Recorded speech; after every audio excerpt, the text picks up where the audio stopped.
The OAMnetwork.com. Power to the podcast.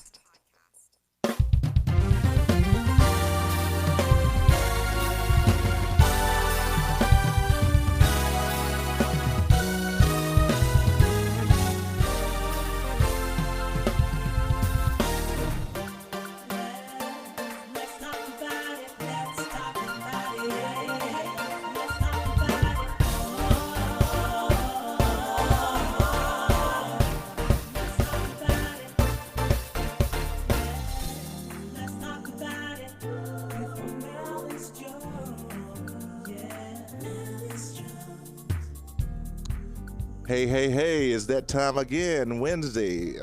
Wednesday. Happy Wednesday to everybody. Happy Wednesday. Almost got lost track of time saying something else, but it is Wednesday, and we welcome all of you all that are listening and those that are viewing from the Facebook Live, but especially to my OAM Network listeners. I thank you for your support, and I thank you for tuning in. We have another show that I feel that is a topic that most people try to steer away from, and I feel that people are going to think that I'm dealing with all these heavy conversations, in which we are, because this is Talk Time with Romalis Jones, dealing with real conversations, real people, and real issues. So get ready. We got something good for you, but before we start, we're going to deal with what's in your cup. What's in your cup? What's in your cup? Well, this has been a great week thus far. This is Hump Wednesday, and we made it almost through the week.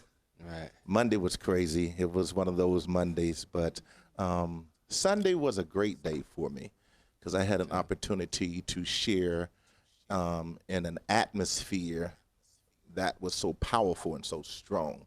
I was invited to an iron sharpened iron setting for a young man that's going off to college, one of the historical black colleges in the D.C. area. I won't mention where it is because I know several people be tuning in or what have you, but what's in my cup is the fact that we have several absent fathers that are not in young people's lives.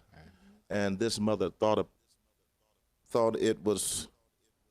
upon herself to bring all of the men in her life that have impacted her life to deposit into her son as he goes. So you heard the saying, it takes a village to raise children. Right. Well, she brought the village in, and I'm excited about what I experienced at that setting. Nice. But I do have something, Todd, I want to throw out to you, and I want us to dialogue. But I'm so excited that my niece is here with me, Keioni. I am so excited that she's here. You're going to be hearing a whole lot from her, but I want her to tag into what I have as well. I told you all we're going to do a segment on the power of the seed. And one subject that came up, and I know it's a controversial thing to all, and I like to know what others are thinking. And I stated to the person, I say, you are your father. And some was in disagreement with me with that. I just feel that the seed of a person is that seed produces themselves over again. Mm-hmm. When you plant a pear tree, you don't get a peach tree, you get a pear tree. Right. Now, it depends on the person that's fertilizing that tree, that's cultivating that tree, to deposit the right things in that tree. Correct. But at the end of the day, you are the pear tree, right, whether you like it or not. Right. You're going to have the attributes of the pear tree. Whether somebody's fertilizing you or cultivating you or not, you're still going to have the attributes of that pear tree and not the peach tree. Right. So, Todd, give me your take on the you are your father. We've talked about this on different occasions, and you're not a fatherless child, but, you know, hey, I'll let you elaborate on that. Yeah, I mean, I can't not be who I am. You know, I was put here by, a man that, rest in peace, Thomas Walls Sr. I am his son. I can't get away from that. However, like what you said, cultivating that and depositing into it can sort of change the, how can I put it? Can change the movement or the growth. Mm-hmm. And that can kind of go in a few different ways, but organically, who I am is who I am. I cannot change my, I can go down to a courthouse to change my last name, but that don't change the seed. The seed is who it is. So organically, the DNA. The DNA. I can't change that. You're still Thomas. I'm still. You're exactly. still Thomas. I'm still him. Created in another form, right, another time, another dispensation. That doesn't right, necessarily mean you have to do what Thomas did. Yeah, exactly. But every now and then you're gonna find yourself like, wow, that sounds like Thomas, or that's a thought that Thomas would have. Yeah. I can't get away from, you look just like your dad, and can't get away from that. So I mean, that's just who I am. Now again, I can choose to accept it, and or I can choose to deny it. But at the end of the day, I am his, his son. I can't get away from that. Well, someone said that you're not your father. I was like, wow, okay. Well, I don't have to do maybe the same things that he did, but I am him. If his seed is not there, there's no me. Mm-hmm.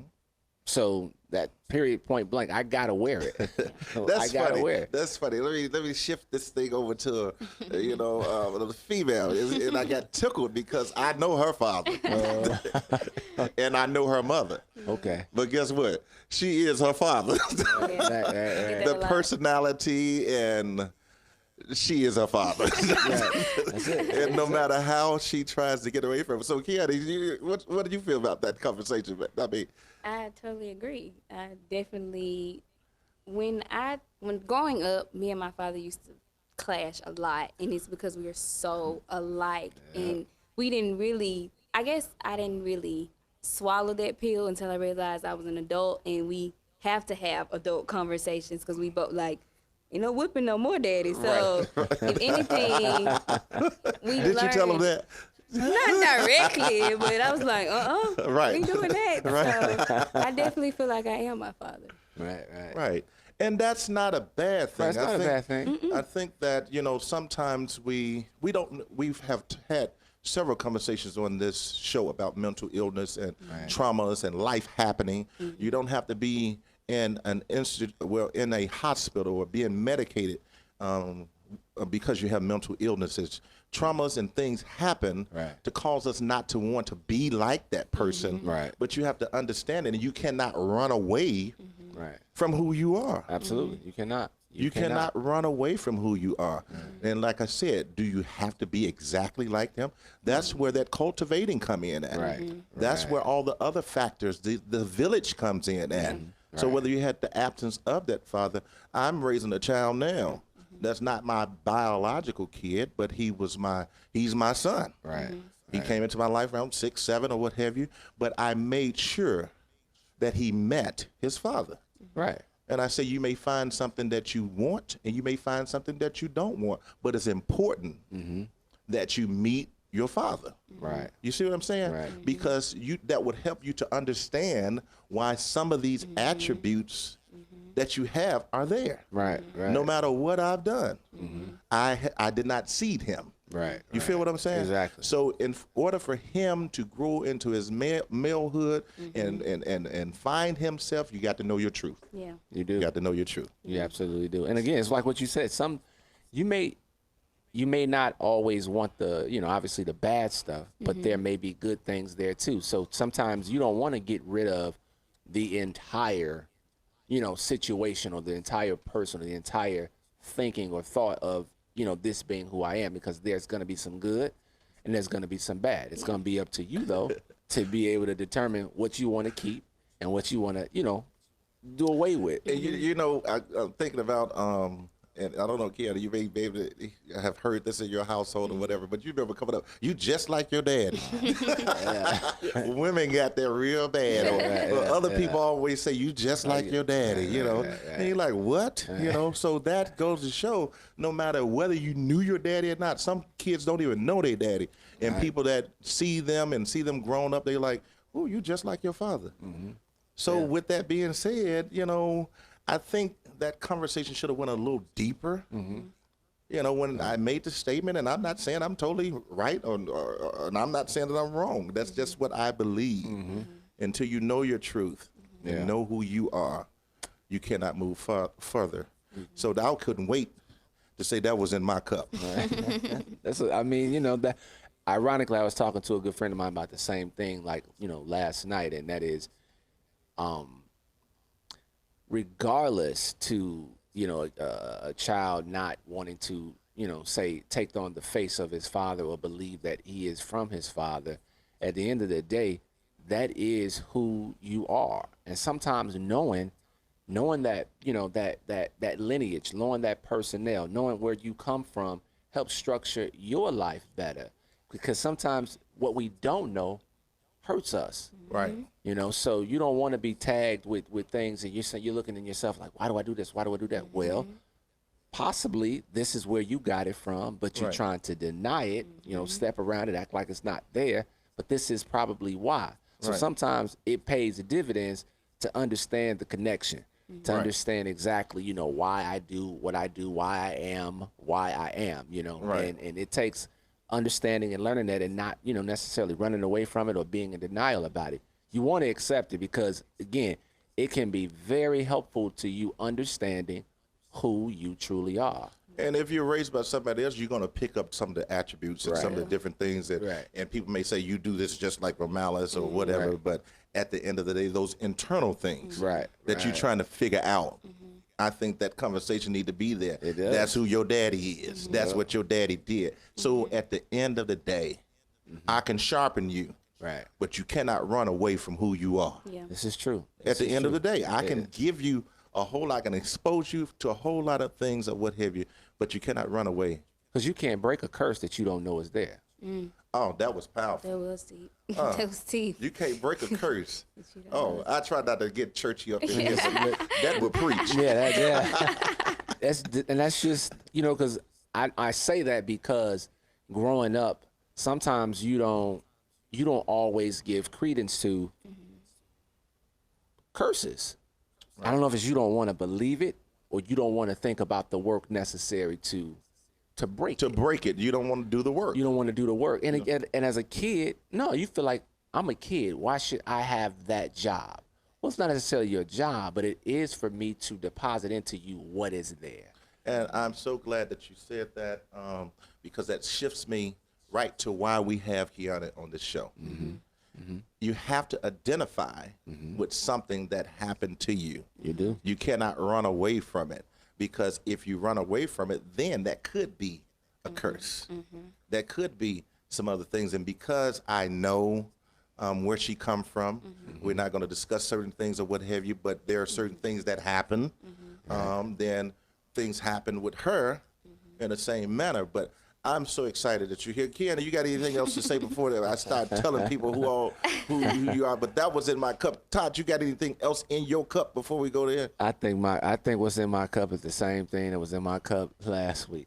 Well, we're not even going to even go there. This is the same. Patience. Well, it's going to take a lot of patience with you, with two beautiful, my little nieces. These are miracle babies. Yeah. Some of you I may not know, but I had a kidney transplant, and my donor, and I always get excited about saying this, she gave me a kidney, and he's the father of her children. They had 2 kids with 1 kidney, and they're happily married. But anyway, that's in my cup. She sent me some beautiful pictures today, and I usually don't even talk about me and put things on me, but I'm kind of melted. So he has to have patience when it comes down to 2 girls that you can't help but to spoil. Yeah. Oh, they are princesses. I call them my little princesses. But Keioni is another princess that I had the privilege of knowing her before she knew herself. And she has turned out to be a beautiful young lady doing multiple things and very talented young lady. But we're going to be talking about her story the second half of the show. But I wanted to just let people know who you are, what you've been doing. I looked at some of the things. She's my little niece, but I hadn't been right there in that space because I'm all over the place or what have you, but I'm still uncle. But I'm excited. She's a singer, she's a dancer, she's an actress, she's some of everything. Keioni, just say hello to the people and tell them about what you're currently doing now. You told me about the Streeter.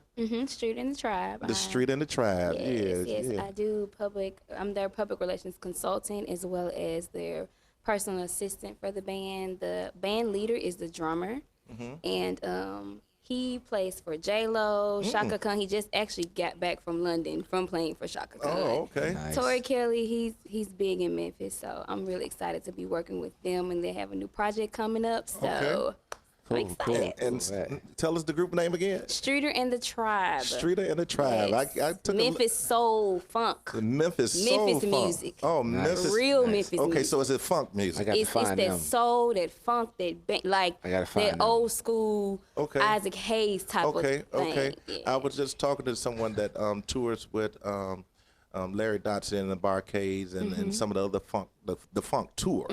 And some of those old school guys are really doing some things. They thought I was in LA. They was going to send me some tickets. But so when you talk about that funk, I understand when you're saying that. Yeah. So you got some young guys that's doing that. Yes. And you are the PR person for them. Yes, I'm their PR person. Well, that's good. That's good to know, Todd. Right. Exactly. We have some talk time with in the tribe. Yeah, nice. Yeah, so you were in, I remember when it was posted that you were in Sister Act. Yes. Okay. Yes, I did Sister Act in Kentucky for the Campus Light, whatever thing they call it, these Campus Lights in Murray, and it's hosted by the SAI Music Sorority and Fraternity, and they do this every year, so I did that. Okay, and also you did Little Shop of Horror. I did do Little Shop of Horror too. I try to go out of Murray with a bang. Okay, I got you.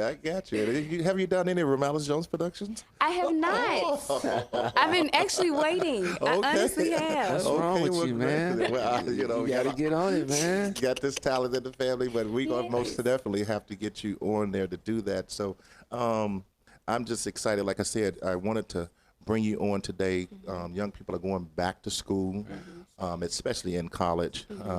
I was just talking with my mom in Chicago, my other mom. You know, like I said, we have biological people and we have other people that deposit into us.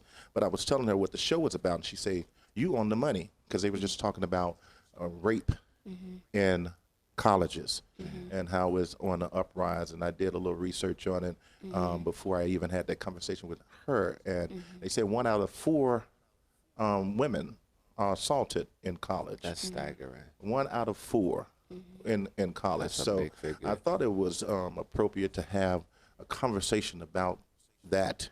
As you know, you got young women going to school. I have another niece going off to Xavier, and her mama's crazy. So I don't want Xavier to get blown up. Right. So these are conversations. So, you know, the second half of the show, we're going to be really talking about what to look for, what not to. And Keioni's going to share her story. She's going to share her story of, I believe that your journey takes you in good places and it takes you in bad places. But the journey is a learning experience. Right. It's for you to learn, and some things happens to us so that we can be a spokesperson to others, or we can be that comfort for others. I know I'm a testimony to that. I done had a long journey. Didn't take no shortcuts, you know, and it was mixed with hills and mountains and valleys. Peaks and valleys. Peaks and valleys, all kinds of stuff. But I'm here today. Right. Having conversations with you all and millions of people on the OEM network. We speaking that into existence. But yeah, we're gonna continue to talk with Keioni in just a few minutes. But Todd, is there anything else that you may add on to that iron sharpening iron? If it's some young men that's out there that's going to college, or young men that may not have their fathers in their lives, but they're trying to figure some things out. If you can just give them some words. Yeah, I've tried to be inspirational in the lives of my nephews since they, you know, got to this earth. And the youngest is, well, not the youngest, but I can say he's the youngest of the eldest, so to speak. As I got a nephew that is really young, 4 years old. But this nephew, he visited this summer, as he has here for the last couple summers, and he's going off to, well, he'll be attending the University of Memphis next year. And he is really, really great young man. And what I try to do with so many of the young ones in my family is give them as much of me, you know, good teaching, good knowledge, just a good spirit based, so that they know, you know, who they should be or where they come from. Because I figure if I don't raise them, the streets will. Oh, somebody's gonna raise them. Somebody gonna raise them. Somebody's gonna raise them. And I just would prefer it be me. Right. So, you know, and I don't, you know, do it by, you know, lip service. You know, I walk the walk as well as talking it, because the kids they're just important to me, especially young men. You know, I'm very passionate about who they are and who they become. I felt really bad yesterday when a good friend of mine from Chicago told me exactly how like problematic the crime was this past weekend, and it was astounding just how bad this was this past weekend. And and it's just like, how can I personally, you know, be a part of stopping that from happening? And which the question is, how can we as men, you know, be prominent in that situation to keep these types of things from happening? And see, that's where that iron sharpens iron. And we can't be selfish. I don't care if you are a male that have 5 kids, 2 kids, or no kid. None. You have a young man that comes into your space, and it's your obligation to try to deposit something into his head and say, hey, what you doing? Why you got that? You know, That's sometimes we as adults get afraid of these kids, but these kids are looking for an authority figure that's going to show them some love. You know, I get beat up on all the time. What are you doing out there with those game bangers? I remember I was in L.A. and they saw me with T. Rogers. I was like, I just talked to them, and they're real people. And those young men that I roll with, I say, don't y'all go to acting no fool up in this car with me. I had a blood in the crib. But they was calling me the big uncle. Yeah. But I wasn't afraid of them because I know that, hey, Right. I'm your elder. Right, right, But you have exactly. to have that instinct, you know. But not even the ones on the streets. You have these young kids that are preppy. Most of your people that have done these shootings and stuff are the ones you least expect. So you got to have that eye and not be afraid and stop passing the blame game. Right. It's going to, like we said, it takes a village. Takes a village. It To really raise does. them. So it's your responsibility when you see some young people that's out there doing some things or what have you, to, you know, stop them and say, hey, let me have a talk with you. Yeah, even the ones that are not my family, I Right. still try to give them something to use and go with, because I mean it takes a few seconds to be able to give a kid something that they can use for a lifetime. Right. One of the things I always tell my nephews is, especially I know I have a conversation a lot with my oldest one. He had his troubles throughout this life, and you know, he was the kid that you would least expect to be a part of anything wrong. But that's the thing. I would always tell him, look, in this life, the story of your life is not for you. It's for somebody else. Right. So the way I lead right now, it's for them. So to help them out, show them the way, you know, this is probably how you should do this. And yeah, you're going to make your own decision, but let me show you a positive way.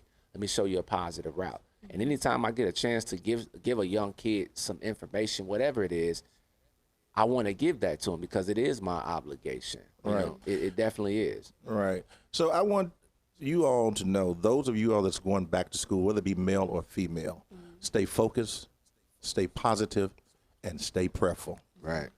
And get around that. If you want to be somebody, you got to go around people that's trying to be somebody. Right. Right. You know, the people you hang with is pretty much are the people that you're going to act like and do what's like. So as you're getting ready to go back to college, stay focused, stay prayerful, and stay positive. Right. I'd call them the three P, the P's and the F's, the FPP.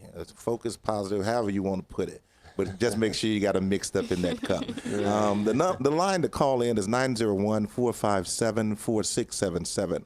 901-457-4677. I see we have several people that have joined in. My daughter from Chicago, Essence, I see you, and Ray Sanders and Shonda Jones and Annette McGee. I told you that one that please don't mess with her daughter when she go back to school.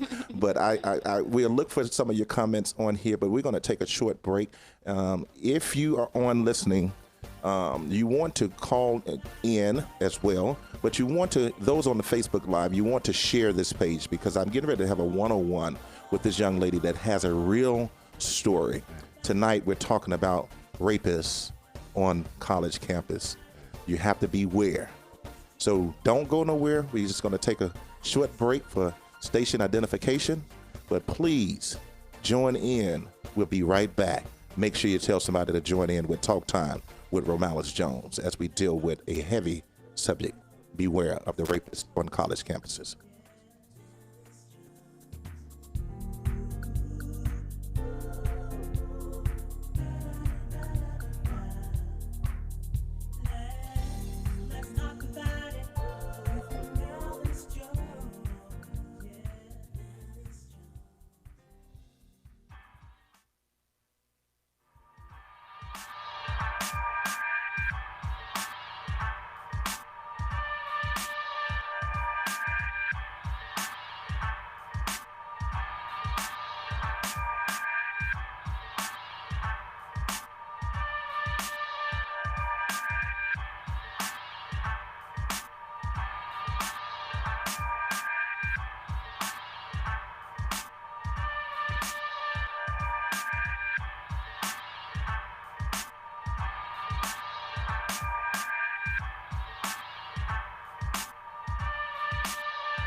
All right, all right. To the OAM Network listeners and to those that are listening in on the live taping of the Facebook Live, we're back here with Talk Time with Romalis Jones. And this evening is a subject that is a heavy subject, but it's a subject that needs to be discussed on this show during this time as young people are preparing to go to college.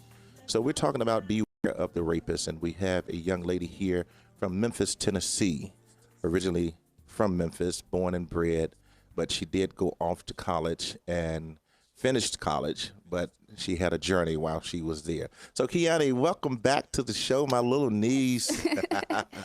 Welcome back to the show. Like I said, I just wanted you, it's no way to really to just get into this conversation, but to just get into it. You went to college about how many years ago? Just a year ago. Oh, Yeah, okay. It's only been out for a year.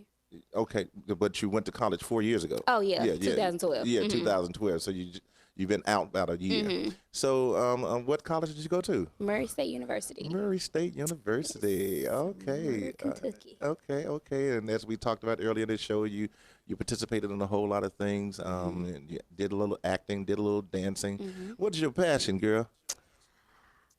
That's a hard one. That's a hard one. I know I know you like to say you're multi-talented. Yeah. Multi-talented. Yeah. Well, kind of give us your journey there in your college. How did it start off? Murray, when I got there, if anything, it's a small town. It's a college town. So I wanted to get my name out there as quick as I can and pretty much let everybody know that I was a singer. So I did like the Miss Black and Gold pageant. I did a lot of things. I was a music major coming into college and eventually changed to PR. But the journey there in the beginning, it was great. I can even say the whole experience was great. But like you said, it was ups and downs. There was some ups and downs. Yeah. Ups and downs. Some mountains. Yeah. So you had some things to happen. Was it well, you had a situation to happen. The situation that you got raped. I was shocked to hear that. I was proud of you when you went and talked about it through your social media. I was very proud of you because a lot of times when things like this happen, people don't talk about it. And that was very courageous to talk about that. And then especially you are ahead of your time of what's been called the Me Too movement. You were saying Me Too before all of the well-known people said that. So was it your first year to just kind of give the audience your journey on the situation when you was raped not one time but two? Yeah. And it's crazy because they both happened about 3 years apart, same month. A week after my birthday. My birthday's in May, and school was ending the first you're time. Taurus, so yes. I'm glad I didn't know nothing about that. I'm glad your daddy didn't know nothing about that. Yes. It was pretty much the end of the school year, and just thinking I could let a friend hang out in the room and trying to be, I guess, too friendly and too social, and a situation happened, and when everyone left the room, I was kind of by myself in that moment. And pretty much I thought I was okay because I'm like, nah, we cool. We friends. Like, I have a boyfriend. You got a girlfriend. You just hanging out till your roommates clear y'all room up. So we okay. Like, good. I was on the phone with my boyfriend. We good. We cool. You stay on my roommate because my roommate had already moved out. And my mama was actually coming to pick me up the next day. So I'm like, we all right. We all right. But it turned into a different situation when he started to come at me. I'm like, okay, what are you doing? Because we've been cool. And actually the guy that, his best friend was the guy that I was in a relationship the beginning of my freshman year. So I'm like, okay. So this is not a stranger. This is somebody that you was comfortable with. It was somebody I was comfortable with. And you thought was your friend. I thought was my friend. That's the key thing. Somebody you knew that you thought was your friend, but they had something else in their mind. Okay, Yeah, and I lived in a mixed dorm, girls and guys, and on our floor, it's only a girls' bathroom. So what I did that night was I was like, okay, well, I know I need to get in the shower, but I don't want to come back to my room and change to give him no type of thought that I want anything from him. Right. So I even took my clothes to the bathroom, took all of it in the bathroom. And I know he can't come in the girls' bathroom because I can get in trouble, whatever. Right. And he ended up coming into the bathroom. I'm like, okay, what are you doing? And I'm so glad the bathroom door locked because he was like, okay, let me in. I'm like, I'm not letting you in the shower. Like, no, like you can't come in. Like, this is not what we're doing. This your boyfriend's And best friend? No, he was an ex-boyfriend's best friend. Yeah. Well, is he still in? Yeah, Okay. yeah. And he just, eventually I was like, go back to the room because this is not going to happen. And I got dressed. I went back to the room. I should have said, okay, let me check you out so you can go. Because at Murray, you have to have an ID to check people. I think it's at all colleges. You have to have an ID. And when you give them the front desk your ID, you can't get it back until you come back out the door. So I'm like, I should have checked him out, but I didn't. And let him in my room. And I went back to my room. And it turned into a situation. Next thing you know, he's all on me. I'm like, okay, wait a minute. Now, So it became a bit of a tussle.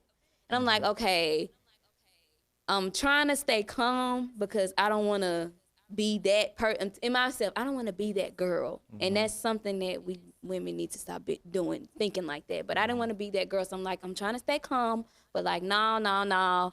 And eventually I got tired of fighting and I just laid there and cried. And I'm like, did you even notice? I don't even know if he noticed because after a while, it didn't last long because I immediately pushed him off of me. I'm like, literally, stop. Like, get off of me. You literally just inserted yourself with no protection. Right. And it didn't make sense to me. And it didn't make sense for him to be doing that, period. And then at the same time, what you just said, with no protection. As we stated before we went to break, 1 out of 4 women, as it relates to statistics, are assaulted on college campuses. And for the listening audience, as you hear, this was not someone that just bulged in the room, not a predator just lurking around the college, but someone that you befriended, someone that was in your space, that was best friends with your ex-boyfriend. So he's been around a long time, so you had no clue that he would do that. So what was the outcome behind that? After that, I had to walk back down to check him out. So I literally, you just took something from me, and I got to act cool. I got to act like nothing's wrong. I don't know what type of strength God gave me. I'm still trying to figure that one out. But I had to walk him back down, check him out, and when I went back to my room, I literally broke down. Tried to call everybody. That's what my next thing was to you, was we talked about traumas and life happening in different situations. I'm sure that was very traumatic for you.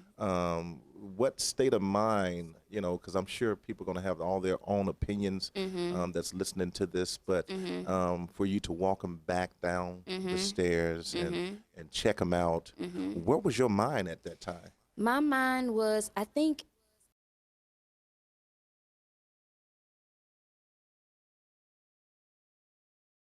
say this because there's been girls who's been in front of me and that talked about rape, and if I ever get raped, ain't nobody gonna do.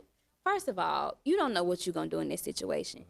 And even for my parents, when people like, well, did they prepare you for this? My parents prepared me all the way for college. But it's just like when you study for a test, you can have all this test materials, but when it's time to take the test, it's up to you whether you pass or fail. So you don't know what you're gonna do until you're in that moment. And for me, I was just froze. I couldn't think. I was just like, did this just happen? Oh my, what? Right. And then I want to back to something you say. I just let that happen. You didn't let it happen. This was somebody that you did not want to engage with. This is somebody you was trying to fight up off of you. So that's one thing that you don't, haven't even in the back of your head that I let it happen. This is something that happened to you that shouldn't have happened to you. So did you report it to the college campus? I did not. I didn't even tell my parents until it happened in May. They didn't find out till December. I dealt with it. I put a mask on and just kept trucking, just kept moving. Found something to not put my mind into it. Now, by myself, I was a mess. Outside the house, nobody noticed. Wow. Nobody. So it's easy to mask up a situation like that. I didn't want to seem weak. And I think the thing at that time, I was blaming myself because when I went off to college, I lost my virginity at college. And I was pretty much a sheltered kid. And I remember times where I did end up in sexual relations with a guy, and I know I didn't want to, but I didn't really, just be like, no. So I'm like, okay, Keioni, is this the same situation? No, but you said stop. You said something this time. So I felt like you can say something and it still don't matter. And that was something that I was battling with as well, by myself. Then I know my daddy is crazy. Yes. He's crazy. And I was like, I can't tell my dad. I can't tell my parents because my daddy going to be in jail somewhere. And I can't have this break up my family. So it was like somebody said you were thinking about everybody else but yourself. You protected him. You protected your daddy, your mama, your family, because I didn't want them to go through what I was going through. Right. Because it hurted. So that's the mindset of people that, young women that possibly have been victimized. A lot of times people say these things, but you don't know exactly what the person is experiencing. So your mind was just thinking about your family, thinking about, your image pretty much, and not wanting people to say anything derogatory about it. Yeah, well, let me say I'm sorry that happened to you. I know that may not mean much, but it's still a difficult conversation to have because, like I said, I knew you before you knew yourself, or what have you. So, did the young man stay in college? He did. It's crazy because 3 years later we end up working together, and I knew we were going to work together, and I had to get my mind right, and I had to go into a spiritual journey because it took me a minute to get back to myself. Because when I was in that hurt pain by myself, I needed something to help me sleep. So I got addicted to substances that shouldn't have been in my life. But I'm like, I just want to sleep. I just want to not think about it. And when we started working together, I was on my spiritual journey, and I realized that this guy's not a bad person. And to make a long story short, we actually had a conversation about it. We were in Walmart, and I'm crying, and he was just like, I actually wanted to talk to you about this, but I didn't know how. And he apologized. We hugged it out. This is the first guy, anyways. And that for was me, courageous. You hugged your rapist. I hugged my rapist. You talked to your rapist. I talked to my rapist. You was on a spiritual journey. Yes. It had to be a spiritual journey. It had to be a spiritual journey. I knew because I was about to work a camp with kids, and I can't be angry or this type of way towards, because I can't be like that. So I knew that I need God to get me through this. What was his response? And I can identify with that, not with rape, but having a spirit of forgiveness for someone that have done something that is unforgivable. So I can identify. I know a lot of people may not be able to identify with that, but because something happened in our family, I don't, like I said, I steer away from, things. But I say I know I have a God in my life to forgive someone that did just this to my family. So I understand that. For those that may not understand what a spiritual journey can take you through and how it can transform your mind. Yeah. So I understand that. But what did he say? How did he apologize? When he said that he always wanted to talk to me about it, this is 3 years after. And he said, I've always wanted to talk to you about it, and I didn't know how to really approach it. And when he apologized, he's like, I'm sorry. And I was just like, that's all I wanted to hear. He was like, I was young. I did something stupid. And me knowing and working with him those couple years, and me, it went back to that I knew who you were before this happened. Right. I knew how cool you were to me, and how, like, we just chill and laugh every time I see you. So I went back to that. You're not a bad person. You're not an evil person. You made a mistake. And for you to apologize to me, it was my breakthrough. Okay, I got you. And a lot of people in your shoes don't get that, and a lot of people in your shoes are definitely not where you are. And my advice to that young man, I'm sure that he probably still follows you or whatever, is to get some therapy, because as we talked about at the beginning of the show, You need to know your truth. Where did that spirit come from? You know, because it came from somewhere. Nobody just up and raped somebody. That's something that's deeply embedded. It's good that he apologized, but at the same time, he better thank God that it was somebody that has a foundation like you spiritually, because he could have been in jail. We just dealt with what's in my cup a couple of weeks ago, that the young man violated a young child, and he has been found guilty of rape. Well, 3 counts of different rapes and a minimum of 25 years. So young man, get you some therapy and get you some help, because, you know, you're not going to find someone just like this courageous young lady here. Now, okay, that happened. You apologized. He apologized and all that. When and what led up to the next incident? Man, that one, which is, I'm still working on that one. That one's still being dealt with, because this guy, I knew of him, but I didn't know him. And when he wasn't a student in Murray, he was just one of those people that just come by and do whatever, I don't know, just hang out, I guess, in Kentucky. And he was trying to get at me, because when I found out he went to the same high school as I was like, oh, okay, I know you. And he tried to always come to my apartment. When it was 11 o'clock, I'm like, nah, you can't come to my apartment around 11 o'clock because I know what you want. And I kept telling him that. And that one time, I didn't let him come. I didn't let him come to my house, but I went to his house. And that situation was even worse. And that situation had me crying earlier today, because I realized that I'm still dealing with this one. Right. And it was a situation where I never would have put myself. When I went over there, I was on the end of the bed and he was at the top, because I needed him to know this is not what's going on. Right. And for some reason, I don't know why, when you tell them no or whatever, or they don't listen, I don't know what goes through their head, or what's I can't. It's I can't speak for them. testosterone, college kids. I mean, you may not understand that. You know, young boys that don't. Todd and I had the conversation about somebody say how to control, you know, and you don't have anybody to talk to you about how to control your anatomy. It's not to be abusive. It's not to get what you want when you want. And most boys, I would call them boys, not young men that have not been trained, want what they want when they want it.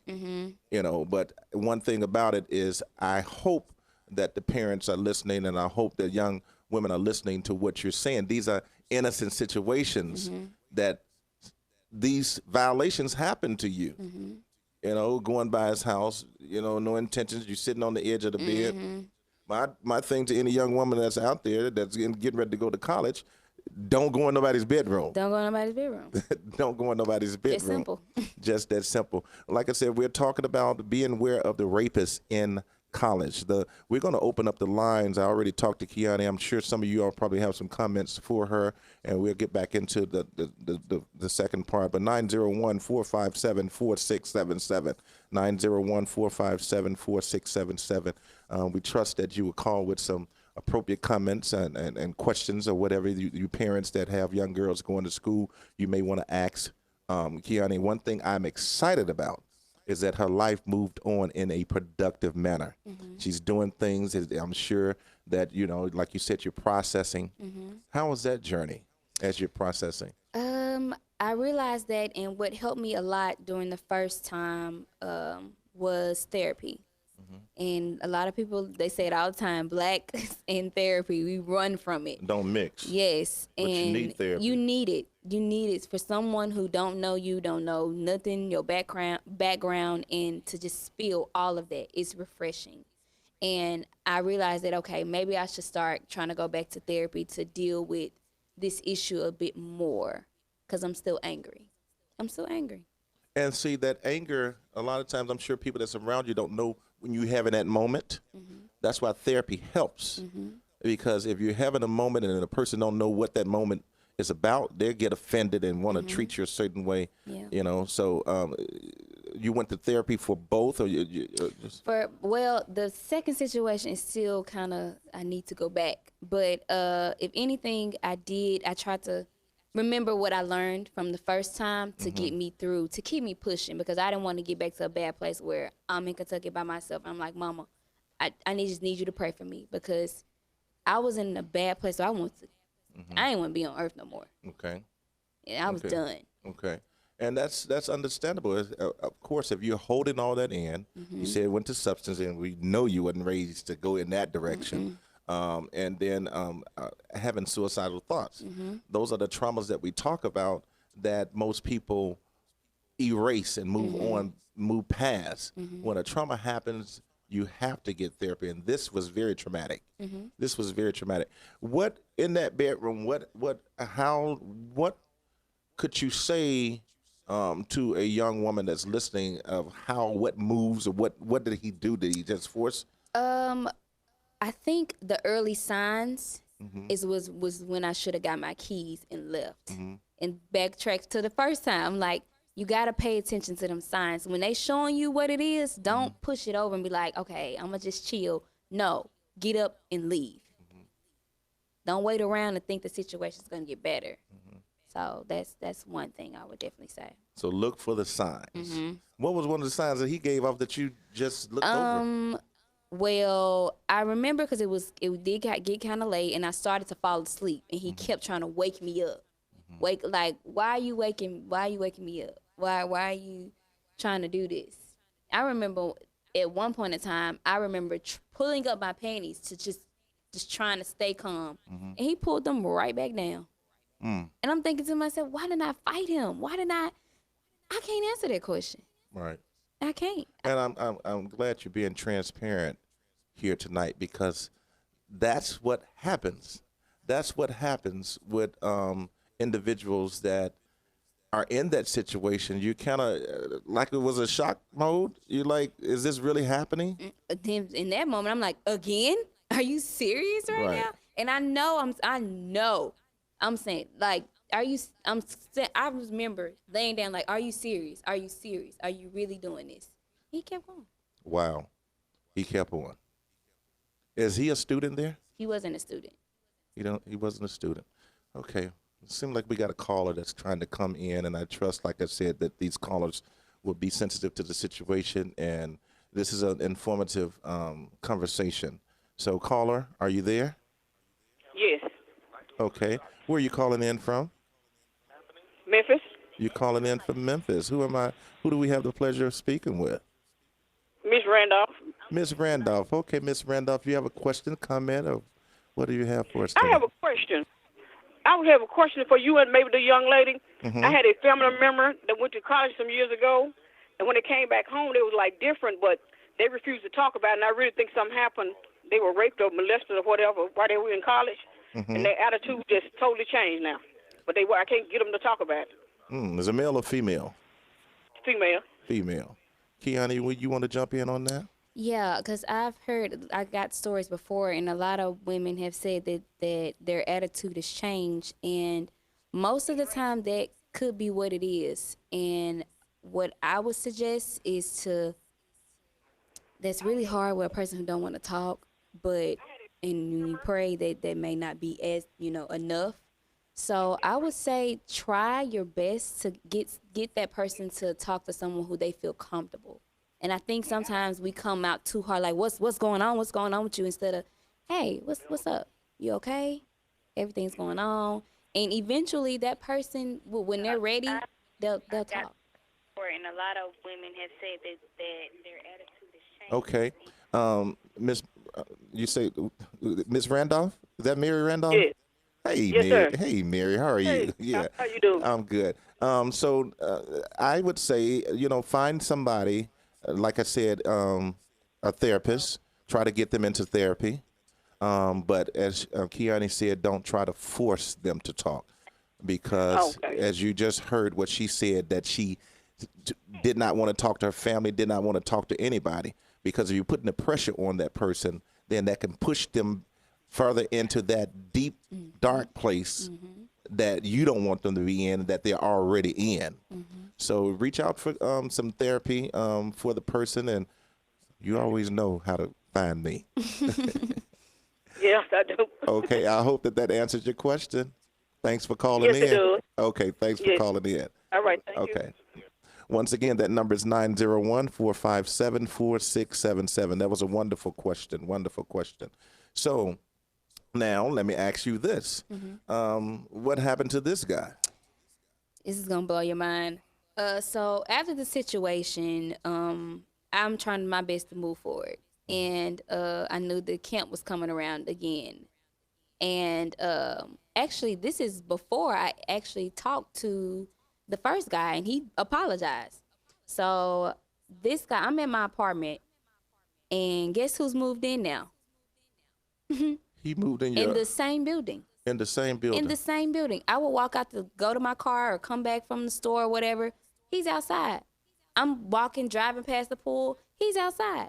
I remember specifically, I said, you know what? Let's park in the back so I don't have to see him when I walk out. I get out of my car. Who's on the balcony? It's like I couldn't escape him. And he would be like, why you ain't text me? Why you ain't hit me up? Like that was something that was agreeable. What? Okay, this Me Too movement is going on, and is Me Too is not too late. Catch what I'm saying? Yeah. It's not too late, you know, because I understand the other one apologized, but for this one to say, what's up, why you ain't text me, like it's okay for what you did. I'm glad that you and your dad, me and your daddy don't know. But I'm just they didn't know about the second guy. When I posted that stuff on social media, they found out that day too. Okay, that's when they found out about the second guy, right? Because I asked, I made a call. Yes, they told me they got a lot of calls. I made a call. Oh, I'm kind of lost here, but I see we have a lot of comments here. You know, prayers are going up for the college students, and therapy is a must. Therapy is a must. It is a must for all those that are out there. If you don't have anyone in your family to talk to, reach out. You can reach out to Talk Time with Ramallis Jones, just the OAM network. We will make sure you find some help. We are connected with those that can help you, but you do not want to be violated and feel like it was your fault. For all of the college students that's going back to college, you know. So he moved into the building, and you had to see him. I had to see him. And he said, "What's up?" Did he No, I don't even know where this guy. I don't know. Was he a student? He wasn't a student. So he was just hanging around, like in Murray. Okay. People do that sometimes. Okay. And I have no idea, because when I saw him, I saw dark. And that night, before that night, he didn't even look like the same guy from high school. So I was just like, something's wrong with you. I don't know. I just wish prayers on him. That's all I can do. Well, like I said, you're very courageous, and I can tell that you have been on a spiritual journey and not a religious journey, because a lot of people that's religious, they would have handled it a little differently. Yeah. But you definitely have tuned in with your spiritual creator, and he has been helping you through this journey in this life. So is it anything else that you feel that may be helpful? And while she's thinking about that, 901-457-4677, we have time for a few more comments if you want to call in or questions. I definitely say and that was another thing, and what helps me talk about my story today, I don't want other young women to go through it. And when I did share my story, a lot of women from all ages was like, oh my gosh, your story touched me, and this happened to me too. And I'm like, it happens. I really think those statistics are a little bit off. I kind of want to say it's 4 out of 4 because so many women don't speak up. They don't report it. I didn't report neither one. Both times I didn't report it. So you're not a part of the statistics. And that's one key thing. When it happens, you report that. You report it. You report it. You report it. Do you regret not reporting it? I do, because I don't know if this guy will ever do it to another girl. Right. And that kind of bothers me. Right. So that's why I'm so like, young girls, please don't do this. Please don't do it. It's different from hearing it from an adult and hearing from somebody who's close to in your age range. And I just tell them, be careful. Please pay attention to what you're doing. Don't be naive. Get up and leave. You know it's uncomfortable. Remove yourself. And that takes me right back to what we said earlier when Todd and we had the conversation about you are You have to track all that down. That seed came from somewhere. And hurt people. And when you don't talk about situations, then the situation becomes a monster. You know, you said internally you was dealing with a whole lot. And other people see you smiling and dancing. I'm a sorority and going, girl. I'm like, can't nobody see me down. I got to walk on campus in my heels. Exactly. And you're not only a sorority girl, you're that bougie sorority. What's the name of it?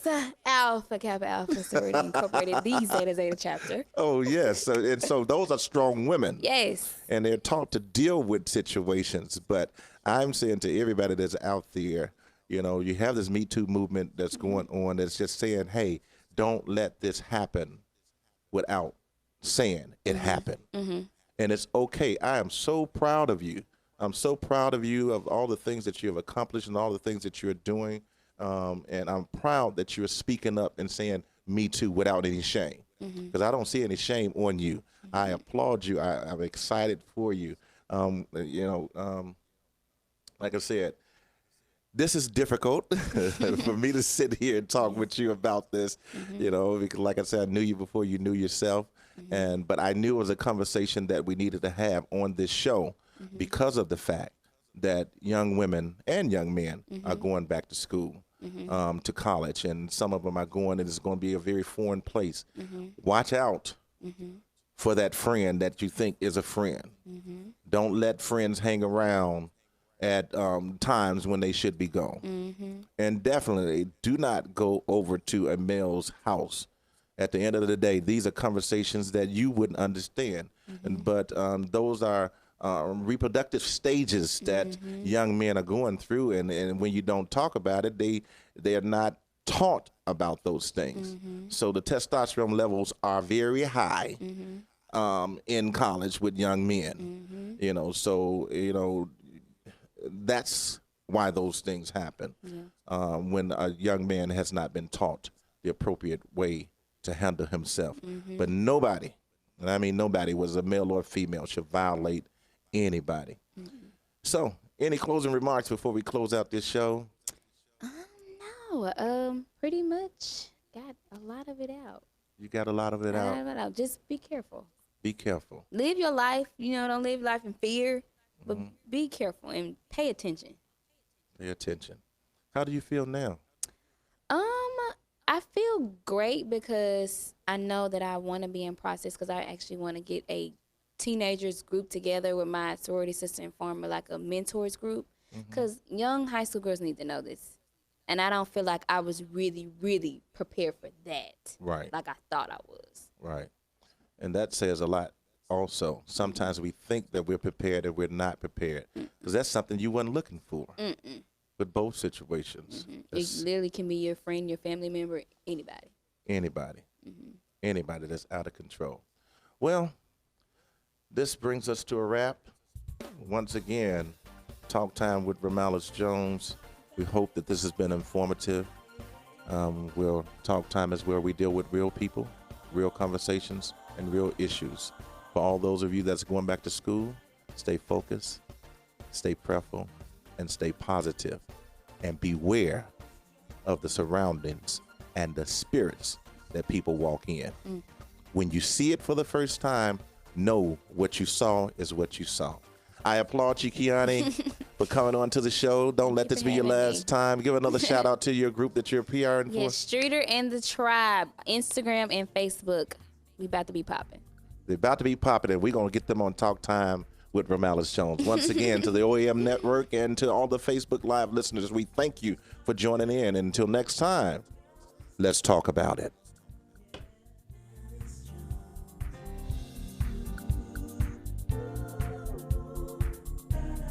The proceeding is an OAM production. For more information, go to the OAMnetwork.com.